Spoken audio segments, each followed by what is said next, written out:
What's going on, guys? AD here. Welcome back to another development vlog for Kenshi the Last Skeleton, an animated film I'm working on in the Kenshi universe.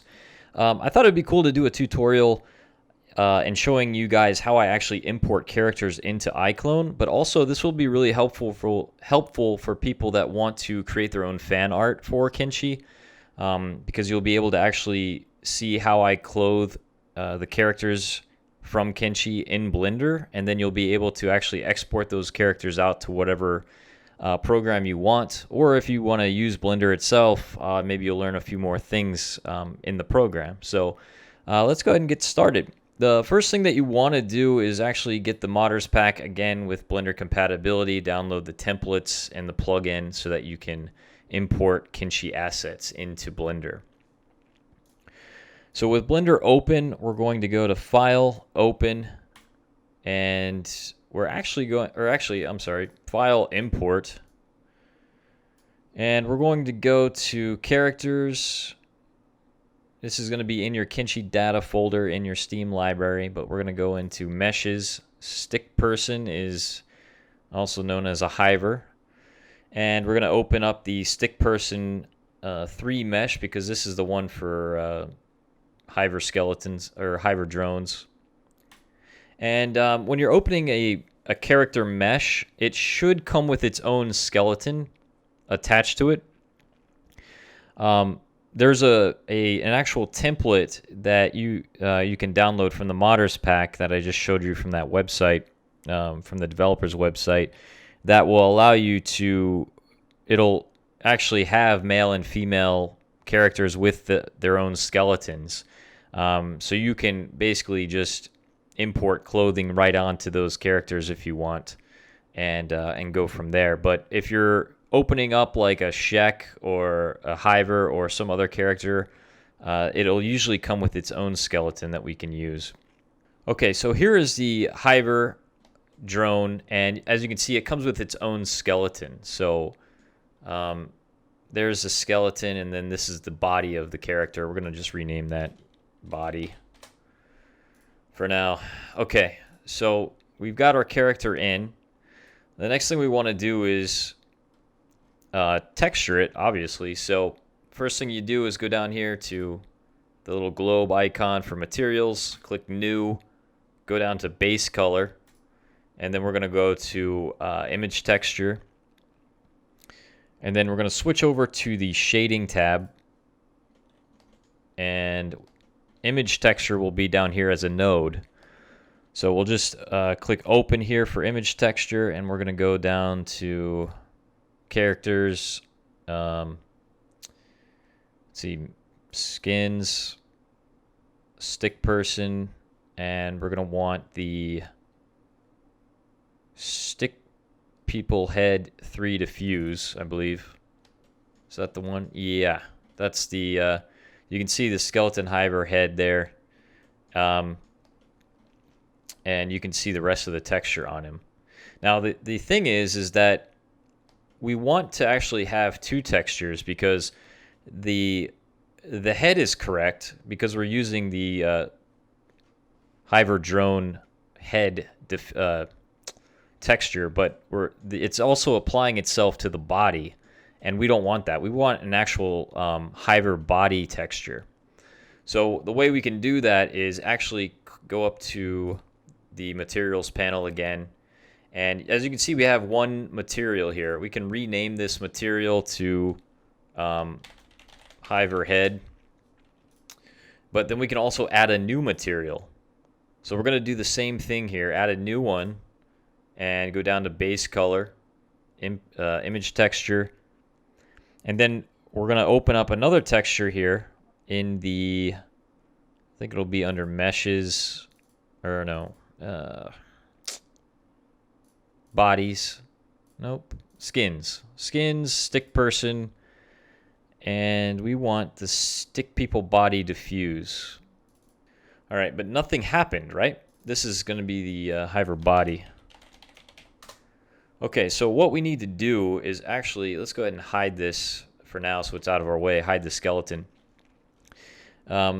We need to select the parts that we want to apply the new texture. So what we're going to do is go into edit mode over here at the top left, and you're going to click off of this, and we're just going to select all of the parts of the body that we want it to apply the body texture to. So I'm just going to drag, hold down shift and drag, and you basically just select all of the body parts here. Now this takes a little minute, so we're just going to select all of these different faces.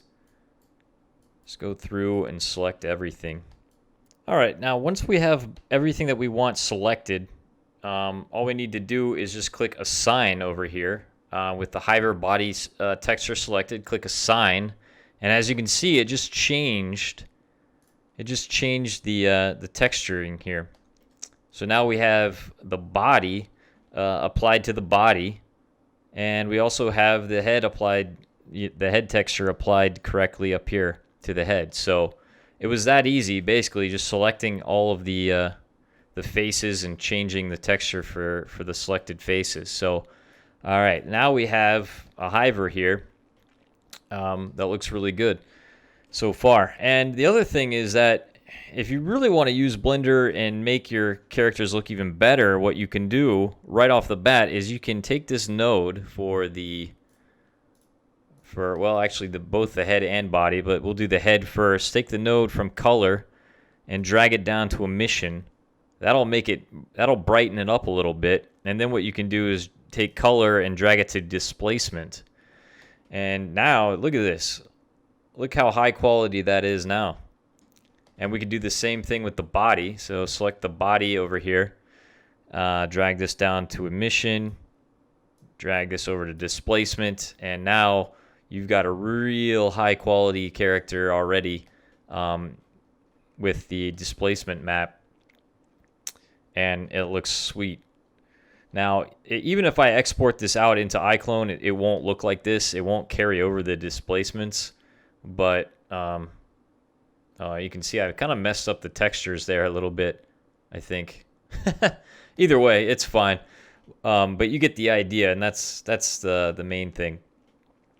The other thing that you can do is you can go to, let's see, Add Vector Displacement.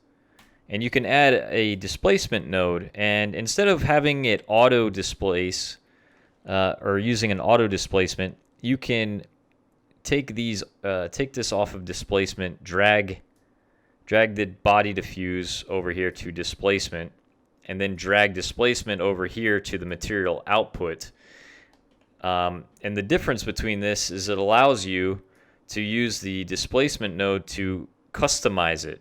So you can see here that I'm changing by adjusting these parameters. I'm changing how it looks in Blender. So if you want to fine tune something, then you're going to want to add your own displacement node, so that way you can customize it.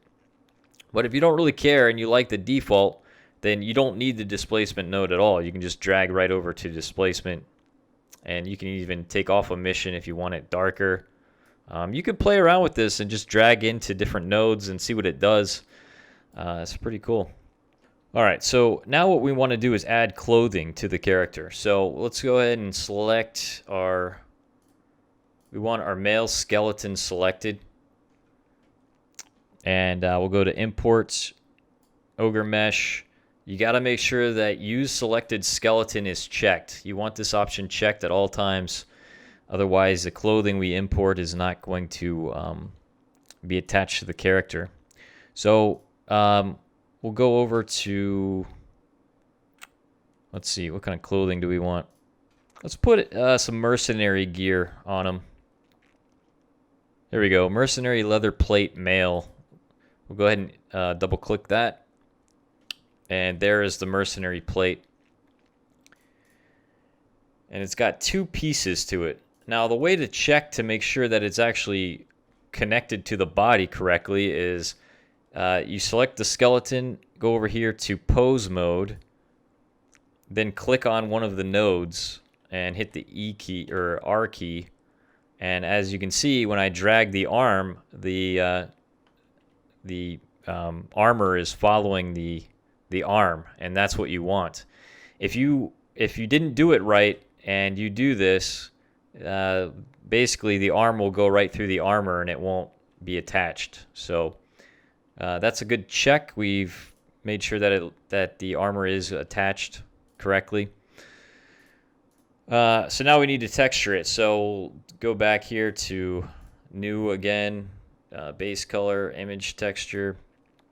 And we're going to use the Forgotten Construction Editor to find out what we need as far as materials goes. So we're going to go over here to armor. Let's see, mercenary plates.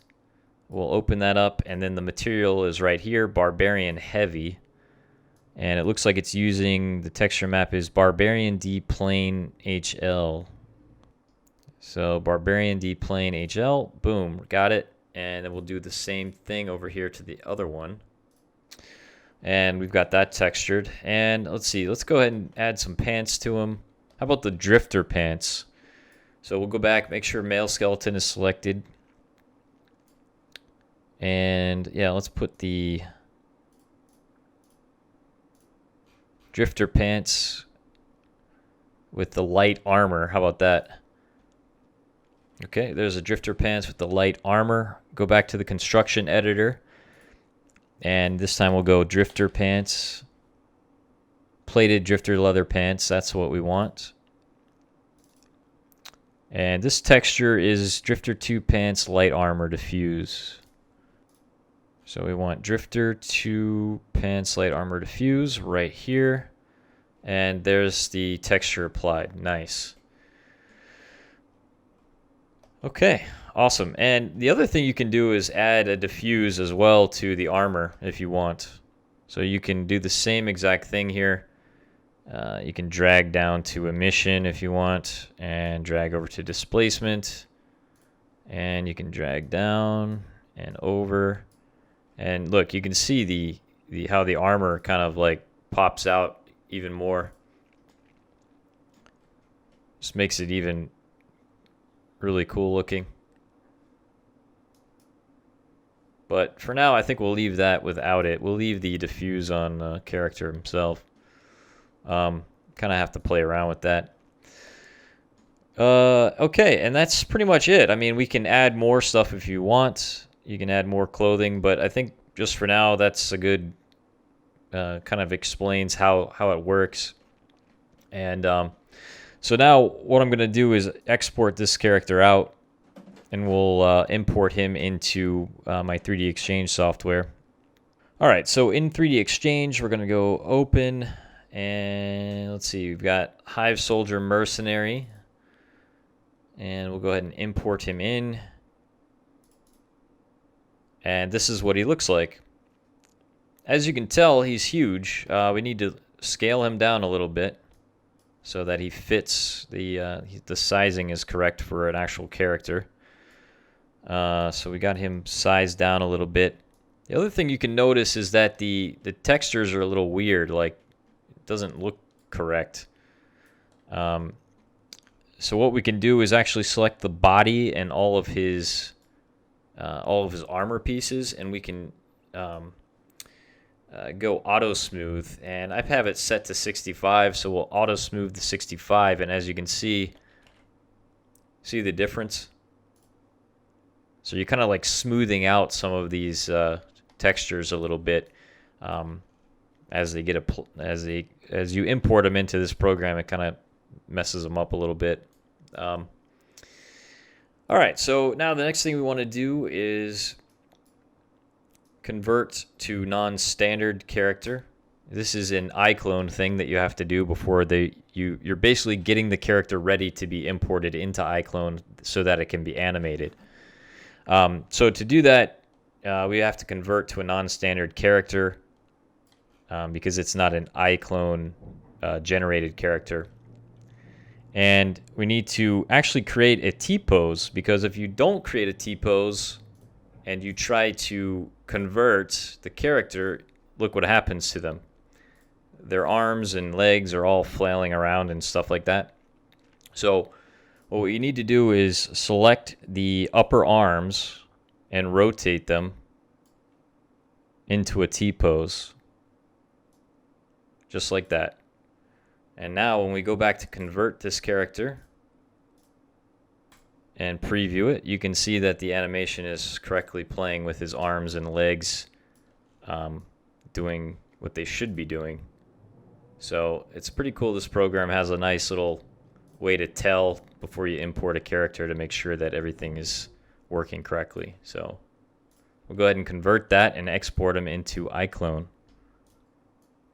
All right, we'll drag our Hive Soldier into IClone, and here you go. You can see him right here.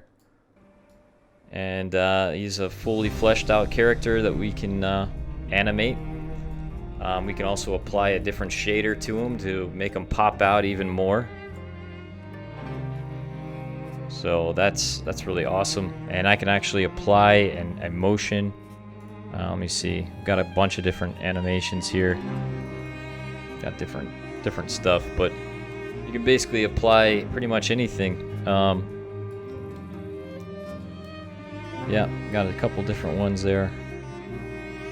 Apply this ninja motion, and as you can see, he's fully animated. I can do all kinds of stuff now, and that's pretty much it. I mean, you know, it takes a while to get each character, but once you do, you can then basically animate them. So that's basically how I'm basically exporting out Kenshi characters from the game into IClone and importing them in, and that's how I'm basically animating the characters and getting them ready for this film. So hope you guys enjoyed the tutorial, and I'll see you guys again in the next devlog. Take care.